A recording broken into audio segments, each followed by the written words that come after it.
2004 nang natagpo ang patay ang 85 taong gulang na si Noemi Dokoykoy sa loob ng kanyang bahay sa BF Home sa Parañaque.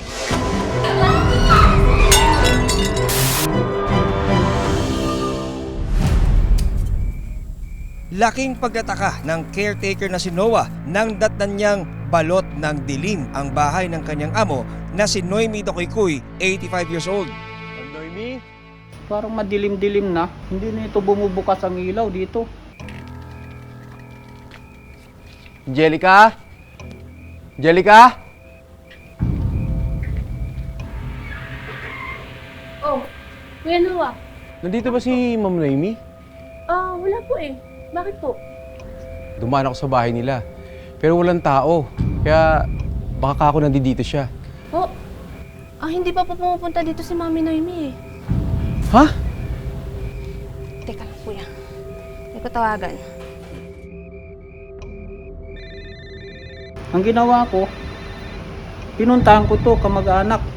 Sabi ko, pakitawagan naman si ma'am. Baka kung saan pumunta, bakit yung sinampay niya nandiyan pa rin.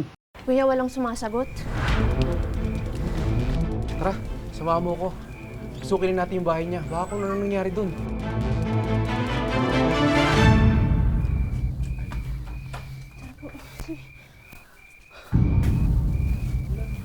Wala naman dito si Mami Noemi. Tingnan natin sa kwarto. Tara po. Diyos ko! Ma'am Noemi! Mami Noemi! Mami Noemi! Mami Noemi! Lapitan! Kailangan ko ako ng sila!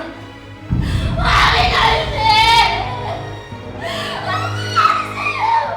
Pagpasok namin sa kusina, binuksan ang ilaw. Wala. Dito sa sala, doon, tumambad sa amin. Ang matandang may-ari ng bahay na si Lola Noemi natuklasang isa ng malamig na bangkay.